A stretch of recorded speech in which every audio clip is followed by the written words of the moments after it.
Baik, sekarang kalau kita sudah tahu kadar wajibnya bahwa harus hewan ternak, sekarang apa kadar sunnahnya? Nah, ini yang diterangkan oleh Imam Tirmidzi rahimahullahu taala di sini. Kata beliau, hadatsana Abu Sa'id al-Ashaj, menceritakan kepada kami Abu Sa'id al-Ashaj. Iya.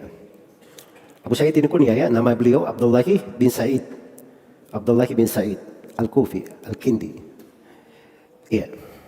Memang dikenalnya dengan al-Ashaj. Dikenal begitu. Baik. Kemudian kata beliau, hadatsana Hafs ibnu Ghiyath, menceritakan kepada kami Hafs ibn Ghiyath. Ini orang Kufa juga ya, Abu Umar an-Nakhai al-Kufi.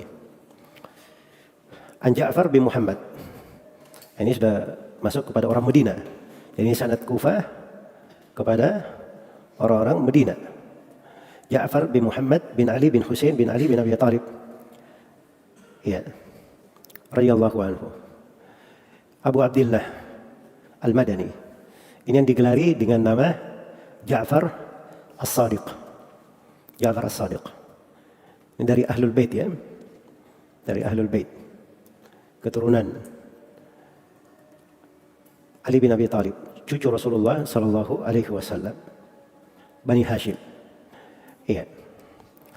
Dan yang berasal dari keturunan Al-Husain, Al-Hasan dan Al-Husain radhiyallahu anhuma, itu dikatakan keturunan Rasulullah sallallahu alaihi wasallam. Jelas ya?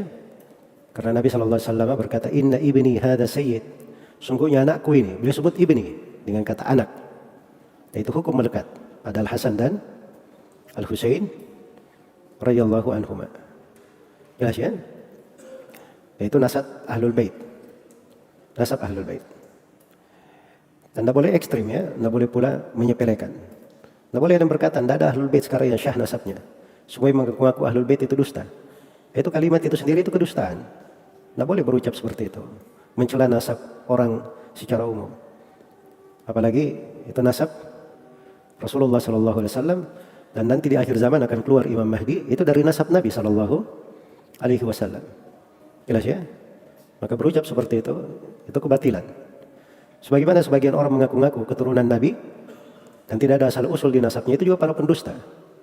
Itu banyak juga di masa sekarang ini. Nah, sekarang ini masalahnya orang-orang berasal dari asal keturunannya dari Irak sana atau dari Syam sana. Tidak ada asal keturunan yang berasal dari menyambung kepada Ahlul Bait, tapi ngaku-ngaku Ahlul Bait, ngaku-ngaku nyambung. Begitu cara mendetailkannya, ada ilmunya, namanya ilmu nasab. Itu ada para ulama yang mengetahui tentang hal tersebut. Makanya kalau mau didetailkan nasab itu, ditanya kepada orang yang ahli. Para ulama yang ahli di dalam hal tersebut. Iya. Jadi itu yang pertengahan ya.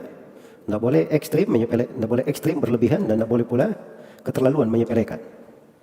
Tidak boleh seperti itu, tapi berada di pertengahan. Itu ciri ahli sunnah.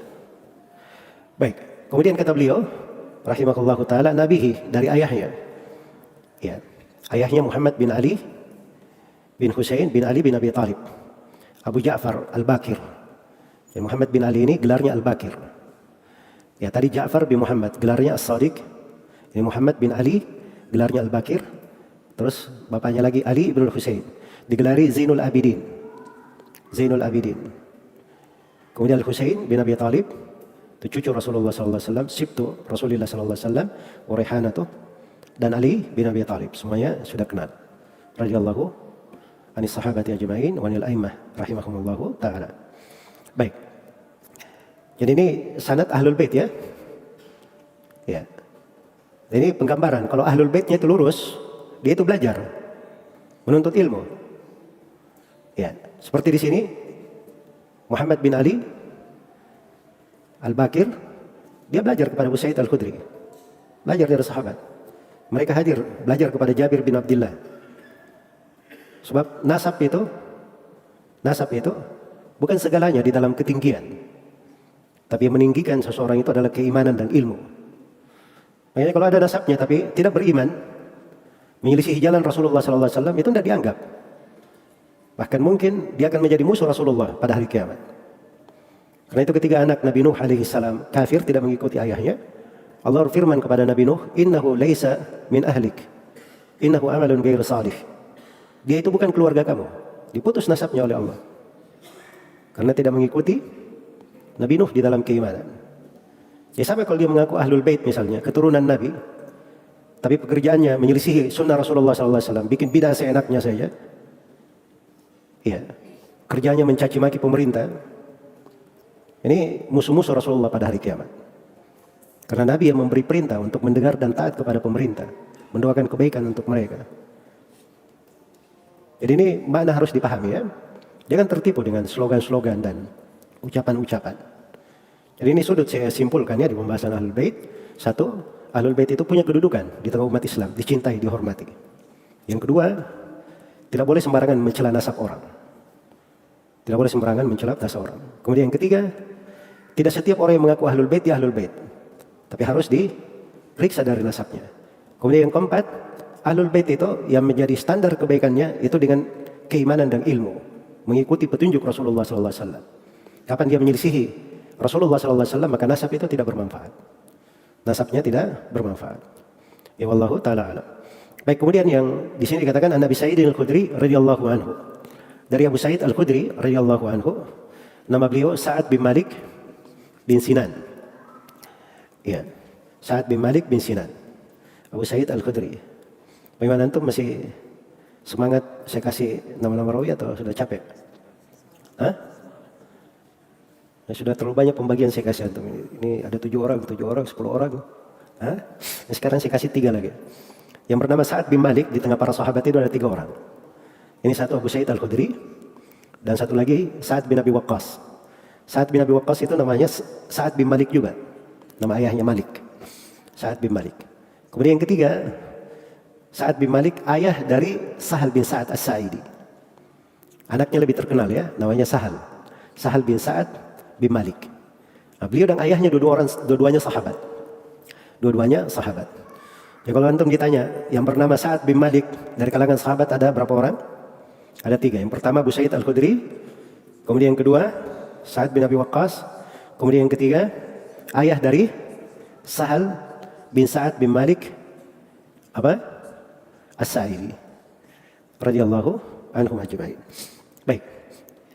Kemudian beliau berkata, "Dhahha Rasulullah sallallahu alaihi wasallam bi kabshin aqrana fahilin ya'kul fi sawadin wa yamshi fi sawadin wa yanzuru fi sawadin." Katakan oleh Abu Sa'id radhiyallahu taala anhu, Rasulullah sallallahu alaihi wasallam berudhiyah. Rasulullah berudhiyah, berkurban, bikabshin. Tadi apa artinya kabshin? Domba jantan. Aqrana, bertanduk. Fahilin. Fahilin itu jantan ya. Ini penegasan. Jantan. Ya'kul fi sawadin. Dia makan di warna hitam. Wa yamshi fi sawadin. Berjalan di warna hitam. Wa yanzuru fi sawadin. Dan melihat di warna hitam. Apa artinya itu? Jadi maksudnya makannya, mulutnya itu warnanya apa? Hitam. Matanya itu ya, berjalan, artinya kaki-kakinya itu yang dia pakai berjalan, itu warnanya hitam. Iya. Kemudian melihat di warna hitam, maksudnya di sekitar matanya warnanya apa?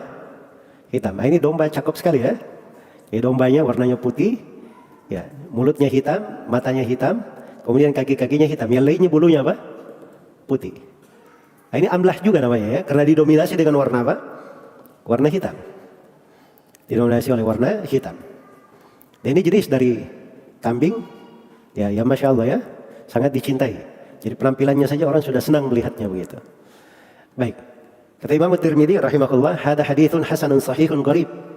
La na'rifuhu illa min hadithi Hafs bin Ghiyath." Kata beliau ini hadits hasan, sahih, gharib. Jadi ini artinya hadits ini cuma satu jalur saja. Yang mau menghasankan silakan, yang mau mensahihkan silakan. Nah, memang sanadnya mengandung kemungkinan. Ya. Dan rawi-rawinya semuanya dari para ulama ternama, dikenal. La na'rifuhu illa min hadits Hafs ibn Ghiyath. Kami tidak kenal ini kecuali dari hadits Hafs ibn Ghiyath. Ya, perlu saya terangkannya bahwa kata para ulama seperti Imam Tirmidzi, Tabrani, Al-Bazzar, ya, itu kadang menggunakan bahasa ini hadits kita tidak kenal kecuali dari jalur ini. Padahal diperiksa jalur-jalur lain, ada jalur selain itu. Tapi kenapa dia bilang hanya jalur ini saja? Nah, itu diingatkan oleh Ibnu Hajar sebuah faedah ilmiah di An-Nukat ala Ibnu Salah. Kata Ibnu Hajar rahimahullah, kalaupun ada jalur-jalur yang lain, jalur-jalur yang lain itu bermasalah di kalangan mereka. Karena itu mereka berkata cuma jalur ini, maksudnya jalur yang populer, yang dikenal. Itu yang semisal dengan itu. Selain daripada itu mungkin ada masalah-masalahnya. Jelas ya? Baik. Jadi itu pembahasan dimaklumi di kalangan ahli hadits. Baik, kita kembali kepada makna dari hadits ini. Jadi kandungan fikih yang kita pelajari di sini bahwa di dalam hewan kurban itu, ya, ada hal-hal yang dianjurkan. Di antara hal yang dianjurkan, hewan kurban itu jantan lebih baik daripada apa? Betina. Kemudian dari sudut penampilan, yang punya warna yang bagus, yang menarik, seperti warna amlah di sini bertanduk, itu lebih didahulukan di atas yang lainnya. Kemudian yang ketiga, itu juga ada perbandingan dari sudut harganya. Kapan harganya? Anfasuhum inda ahlihi, paling bernilai di kalangan pemiliknya, maka itu lebih bagus. Kemudian yang keempat, hal yang disunnahkan itu terkait dengan manfaatnya. Sepanjang manfaatnya lebih banyak, lebih besar, maka itu akan lebih baik. Itu akan lebih baik. Jadi itu beberapa kriteria ya dalam mengukur hewan kurban yang paling baiknya.